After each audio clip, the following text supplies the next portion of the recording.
ลมหนาวพัดมาอีกแล้วน้องแก้วคงหลงคอยพี่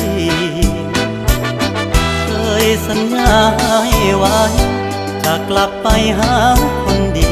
โทน้องพี่คงจะกลัวลมหนาวพัดมาอีกคน